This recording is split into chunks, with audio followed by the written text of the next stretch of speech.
From Barbara Adam from Cardiff University, where she's Emerita Professor of Sociology.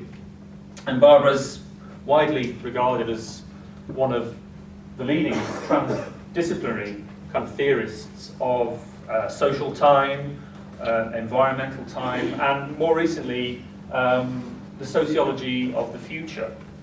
And her first book, Time and Social Theory, was published in 1990, and she was also the founding editor of the journal Time and Society. And since then she's written a number of books on the theme of time, including Timescapes of Modernity in 1998, and more recently Time in 2004, and Future Matters, not easy to say, Future Matters, Action, Knowledge and Ethics in 2007. And in an article, a recent article on the new sociology of the future, she referred to what she called the critical disjuncture between the technological capacity to produce futures that extend over thousands of years, the lack of knowledge about potential outcomes and impacts of these mostly technological creations, and the socio-political inability and or willingness to take responsibility for the futures of our making. And so, it's this desire, I think, to explore and to expose the dilemmas and the kind of contradictions of the future, or the promise of the future, that makes her kind of eminently suitable, I think, to address the theme of our conference. So, I'm going to hand over to Barbara now, who's going to talk for about 40 to 45 minutes, and then take some questions. So, thank you, Barbara.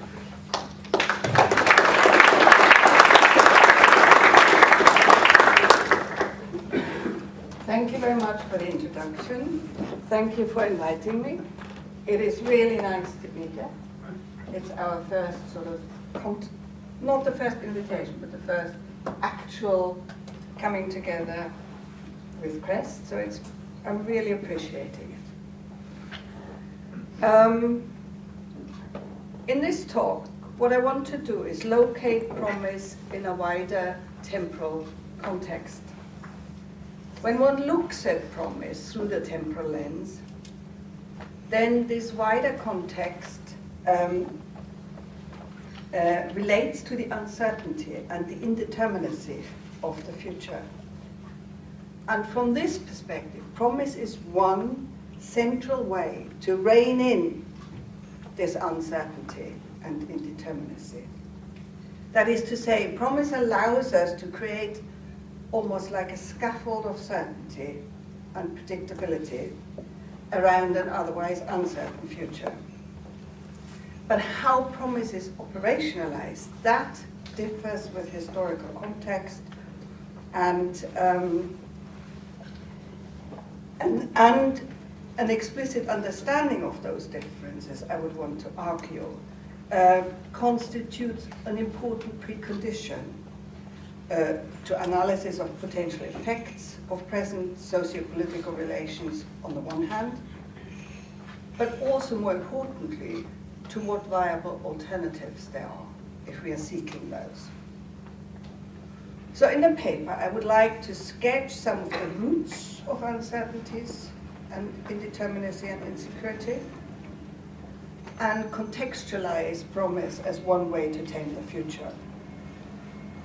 I then detail one historical example of promise, critically contemplate the contemporary context for promise, and conclude by considering where we might find some openings for change as possible basis for a more secure and just social future. As such, my presentation is primarily intended as a background paper to the contributions here that focus more on specific examples of and specific past and present expressions of promise. It's based on work, largely based on work conducted under an ESRC professorial fellowship, and a book that I published together with Chris Groves, who worked as the research associate on that project. You'd already mentioned that book. So first let me draw a brief outline of some roots of uncertainty and indeterminacy that form the backcloth against which promise is developed as a social response. All, excuse me, I've got this frog and I'm trying to get rid of it and ignore it, but it's not wanting to go away. All human actions occur in webs of relations. They set processes in motion that begin network chain reactions of doing and receiving, giving and taking that are ultimately boundless. This unbounded rippling, this rippling outwards of human action needs to be briefly contextualized in the wider change processes of nature and society before we can consider cultural practices that bind and delimit what is ultimately unbound and unlimited. In nature, every repeating cycle, no matter how similar in its return, it contains within it the seeds of change. Even the most repetitive action, from planetary motion to firing of neurons, entails asymmetry and direction, both within it and in relation to its environment. No cycle, we can safely say, is ever exactly the same in its repetition. And on the basis of the following difference, we can distinguish between before and after. There is no sameness, only similarity. Open change is therefore endemic in nature. Life is born of this difference, which means that indeterminacy is an ineradicable foundation of the principle of life. At the same time, however, cyclical similarity in nature also provides us with a measure of approximate predictability, which is based on the resulting temporally extended patterns. The first cultural achievement I would like to briefly outline here relates to the socio-cultural taming of that cyclicality, which constitutes difference and change. The cultural transformation of cycles into circles ensures that repetition is marked not by difference, but by sameness. Exact repetition always takes you back to the same beginning. It closes the circle with the effect that change is kept at bay. Rituals and traditions, for example, guarantee sameness and ensure that reality continues to be recreated in this and no other way forevermore. Change is thereby stabilized, and for each of the ritualized circles, the future becomes knowable. The unpredictability of life has been rendered predictable. The future has been tamed. This extraordinary cultural achievement of archaic societies provides islands of stability and certainty in the vast sea of change, which constitutes the base condition of all life. By ensuring that the future is a sacred reenactment of the past, this cultural practice always allows for extension into the future from the secure position of knowing what is to come. As such, it provides maximum security and confidence in the face of what lies beyond our experience. The second source of uncertainty and indeterminacy I want to discuss relates to the freedom of movement in space and time. Let me explain. In addition to our capacity to move across space, we have mobility in time.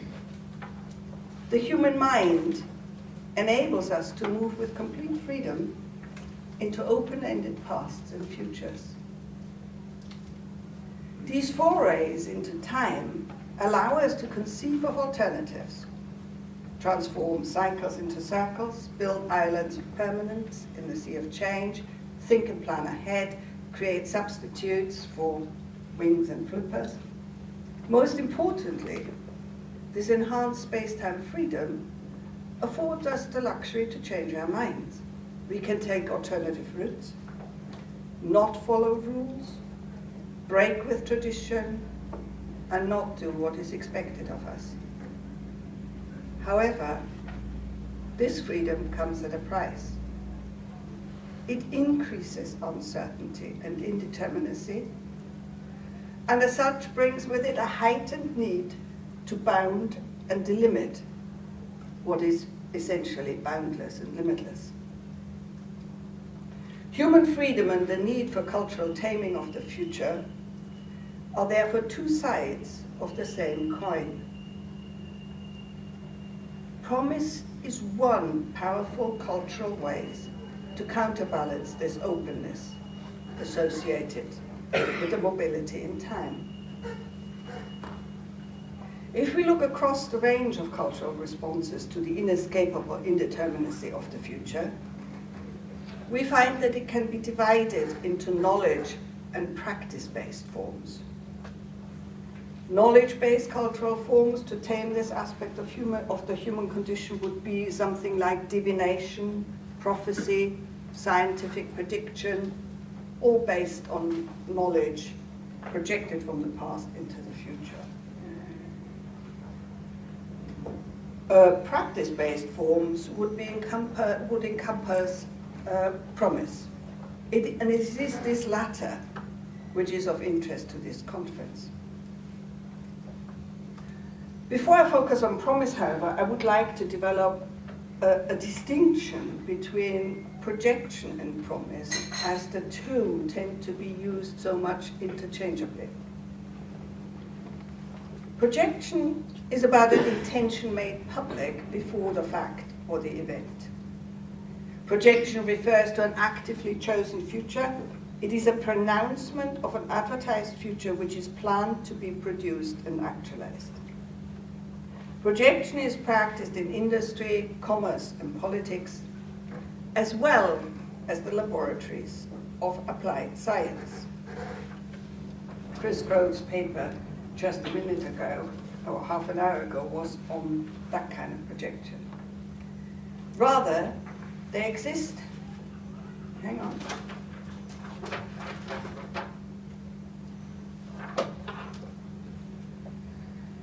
So projection exists for the sole purpose of being given, no, I've got here, excuse me, there's something seriously wrong here. I've missed page 4. I've not got a page 4, and that is worrying. There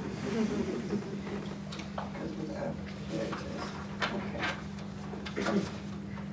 I was so careful when I put it together. Never mind. Projection is expressed in form of a depersonalized, it will happen. The outcome of such projected chosen futures, however, are by no means assured. Change cycles, interactions, interdependencies, as well as human freedom, they all work against bringing projections to fruition. Furthermore, the more socially interconnected the activity, the more chance there is for interference and derailment of the projected, the pronounced projections. And the more interactive the practice, the less secure will be the outcome of the projection. So we can say that projection entails an impersonal assertion that something will happen, the outcome of which, however, is largely not under the control of those making the assertion. With promise, in contrast, the outcome is more directly dependent on the person or groups of persons making the promise. It is an I will do something, or we will do something, or I commit myself to doing something in the future, as opposed to the impersonal asserting that something will happen. With promise, therefore, there is a greater capacity to create reliability and predictability that would otherwise be out of reach. The power of promise, as Hannah Arendt pointed out, lies in the capacity to dispose of the future as though it were the present. As such, promise, a socio-cultural taming of the open future, is on par with the cultural feat of transforming change cycles into circles that produce sameness. Let me begin this exploration now of promise with a historical example, with the aim to surface some of its important features to this knowledge practice. During the 1920s, Malinowski conducted a classic study amongst tribal inhabitants of the Malaysian islands of Eastern New Guinea, where promise, expectation, interdependency, and moral obligation interleave to create stability and security of relations in context of potential conflict. The practice Malinowski studied is known as the kula. It refers to an elaborate exchange of gifts that ties islanders who might otherwise fight each other into intricate relations of obligation, moral dependencies, implicit promise, and expectancy. The gifts in question are not items of need. They aren't even ornaments. Rather, they exist for the sole purpose of being given to trading partners who in turn are obliged to pass them on to others and return a gift of equivalence to the partner who has thus enriched him or her. And as gifts, rather than items of barter, these valuables set in train relations of promise, mutual obligation, and responsibility that reach back to the beginning of time, when mythical ancestors inaugurated the practice and prescribed its precise form forward into the distant future. The Kula system ensures that past futures are matched to future presents. The resulting ties of obligation will safeguard livelihoods and prevent war as far into the distant future as these complex, open-ended chains of interdependency could reach. Moreover, since the equivalence of gifts cannot be enforced, the kula involves trust. And importantly, it is the capacity for generosity that carries high status, not the ownership of these valuables. In this system of social relations, the production of certainty and security is conceived as a socio-cultural task, not an economic one, not a political one. To ensure the safety and security, it couples incompatible principles of exchange and then locates these in wider processes of the spirit world and human action.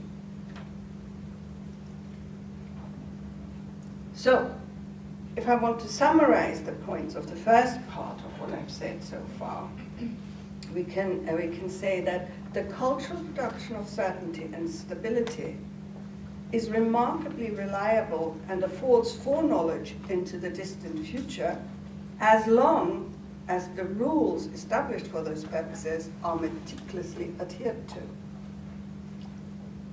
For the cases I've outlined, it means that ritual transformation of change cycles into circles works as long as no variation is admitted into the rituals, and promise and ties of obligation bind the future into the present and thus facilitate a secure expectation of future presence only insofar as they can be relied upon to be kept. For any contemporary socio-cultural future-making, this level of certainty seems quite unobtainable. The reasons why this might be need investigation and also require some critical reflection. When one considers the contemporary context for promise, a lack of stability across all spheres of social life becomes very quickly apparent. Trusted structures are disintegrating, reliable continuity is evaporating, the job for life, the company for the next generations, the security of energy supplies, the safety of money in the bank, and the guaranteed pension scheme. They all are evaporating during the lifetime of current generations. In light of it, the uncertainty that accompanies social change has emerged as one of today's most reliable certainties. Now, social science abounds in explanations about this rise in uncertainty and insecurity, but solutions for the problem are thin on the ground. Hopefully, this conference will offer some desperately needed responses. In his seminal essay, Science as a Vocation, Max Weber suggested that the relentless pursuit of progress became part and parcel of the more general and all-embracing rationalization of social life. And in this essay and other work, he showed that paradoxical and often irreconcilable outcomes are associated with rationalization and the relentless quest for innovation. Not only do rationalization and the drive for change have the tendency to undermine the original intentions behind them, but they also have the effect of reducing rather than increasing the certainties and securities that are being sought. Given that those social securities and uncertainties, insecurities and uncertainties increase proportional to the efforts of innovation,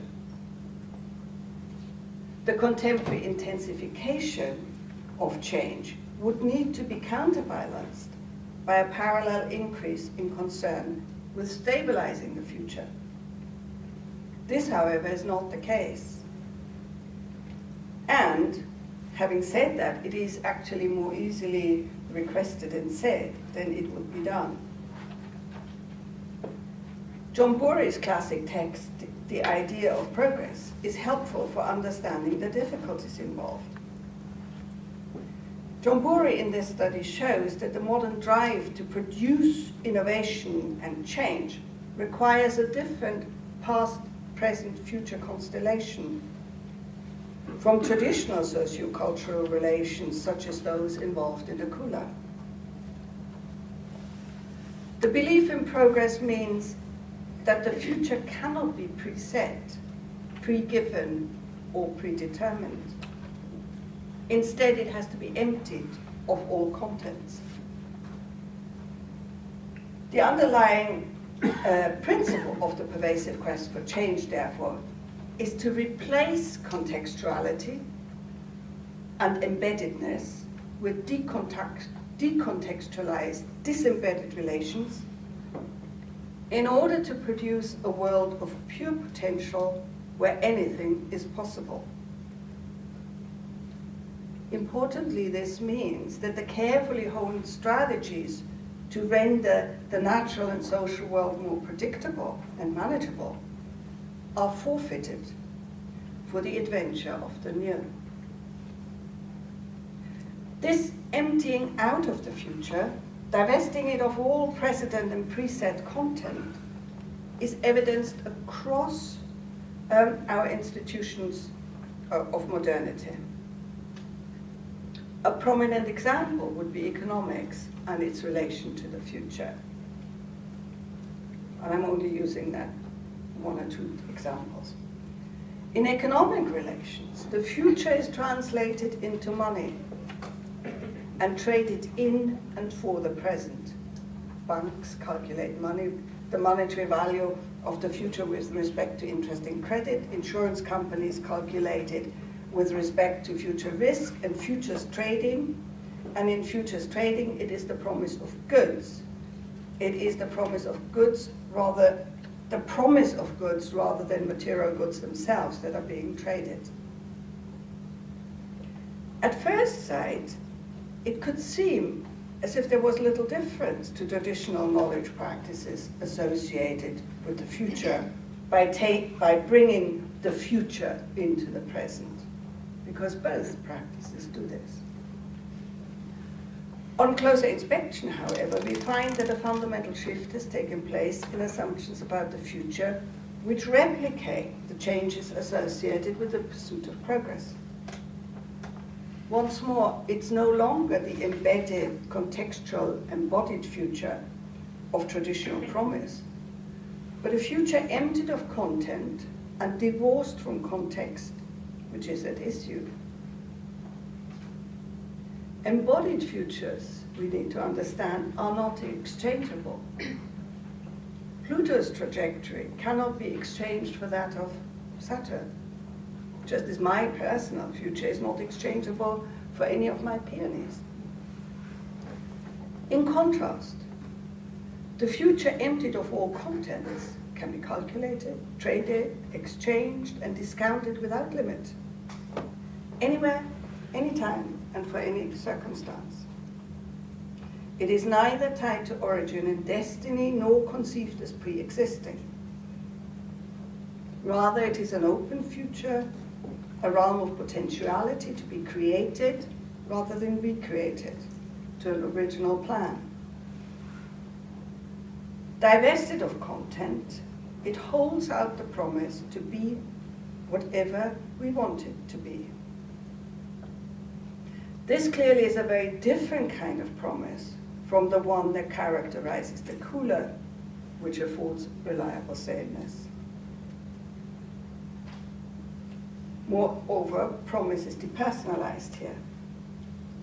And this too takes away the future securing aspects of promise, making it in fact difficult to distinguish promise from projection.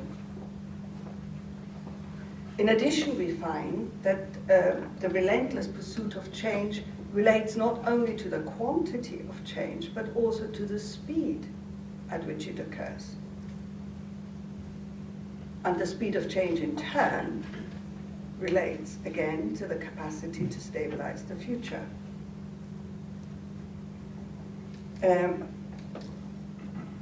Let me just quickly make a few connections before I come to the more concluding thoughts about openings for change. Changes that occur over generations will not be perceived as marked change within a generation. Imperceptibly small changes over a person's lifetime, similarly, are also perceived as stability. The modern experience, however, is one of intensified change. This means that in our daily lives, ever more change is compressed into ever shorter time spans. When in addition the acceleration of change is coupled with an increase in networked interdependency, then promises too become tangled up in the web of relations. Information and communication technologies can serve as a good example. With ICT, succession has been replaced by seeming instantaneity, and duration by similarly seeming simultaneity. And that means that duration has been compressed to zero, and the present has been extended spatially to encircle the Earth. However, it's the loss of causality and sequence, rather than just the associated speed and acceleration alone, that so dramatically inclines this system of information transfer towards indeterminacy. Because when in principle everyone has access anywhere with the potential to influence anyone, certainty of outcome becomes threatened, and those making the promises can no longer guarantee that their promises will be fulfilled. Here, not just the future, but the promises too have a tendency to become empty. And yet, in such a context, promise, or something equivalent, is needed more than ever before to create the security and stability required for a secure and sustainable future. Where then could we identify openings for change in the contemporary condition? Where might we find potential points of leverage? What could we learn from predecessors' responses to fundamental indeterminacy? Not by going back to the past, but by carrying forward those insights to the future. A first important thing I would like to acknowledge and stress here is that our extensive thought traditions are not lost, but they are enfolded in who we are and what we know. It is up to us, therefore, to recover these enfolded traditions and consider their relevance for contemporary governance. When the current system of future securing promise is so clearly self-defeating, we would do well to explore this enfolded ancient knowledge and consider its pertinence for today's practices. Importantly, as I already indicated, this would not be about going back to the past. Instead, it would involve some kind of circling back towards the future, unfolding, recovering, and adapting the past. It would be about moving forward with a temporally expanded consciousness, emboldened by the knowledge that the industrial way of life is not destiny, that there have been, and therefore still are, other ways of living our lives, which means that things could and can be different. With such an expanded consciousness, we realize that the successful operationalization of promise in the contemporary context requires awareness of interconnectedness, interdependence, and interrelatedness of everything. And as such, it calls for some of the conceptual skills and practical tools that ancient societies had honed to perfection, to understand processes and events in the wider scheme of things, to recognize connections and implications, to appreciate things in their continuity and emergence, to know the future as embodied in things and events, embedded in processes, and as carrying forth the deeds of the past.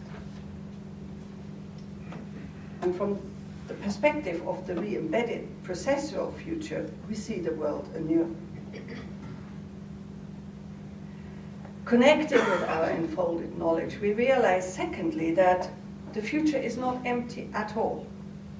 Instead, it is a crowded domain filled with our dreams and desires, plans and promises, actions and transactions, and those of our predecessors.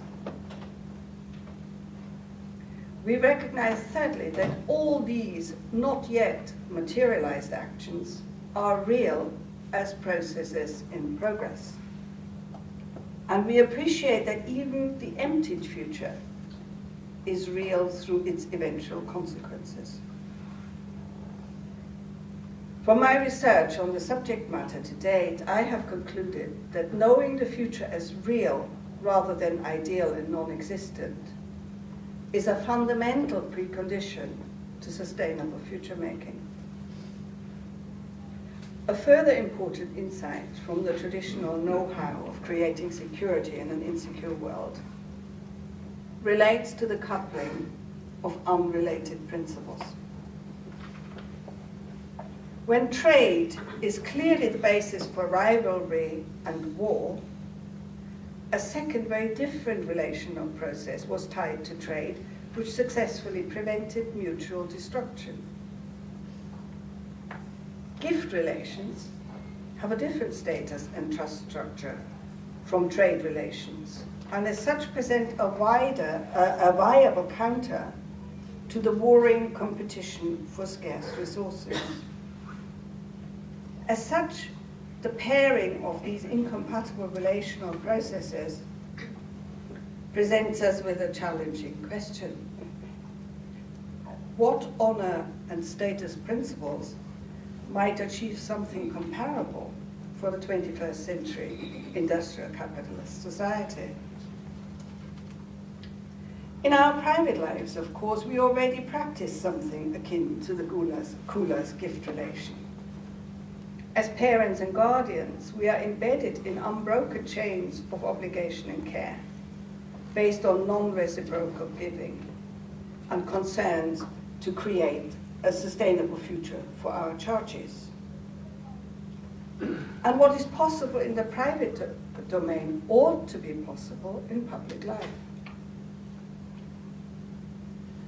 To make such a coupling of diverse principles work in public life, however, would require to understand the barriers, to first understand the barriers of social relations of care that exist in public life, together with the strategies designed to break down those obstacles. But then that would be another paper.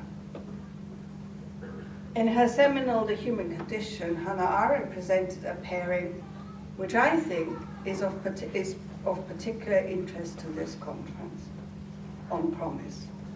Because she paired promise with forgiveness to counterbalance the creation of uncertainty which arises from the rippling across time of every single deed.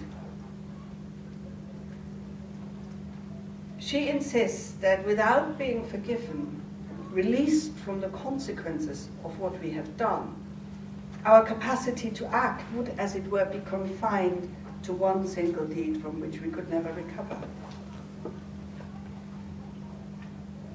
We are already having to forgive predecessors for their deeds and legacies. The cancer-producing radiation, hormone-disrupting chemicals, the climate-changing exploitation of fossil fuels. But by extension of this awareness, we will also require forgiveness from our successors. And requiring forgiveness for promises embeds us in relations of indebtedness with not yet existing others.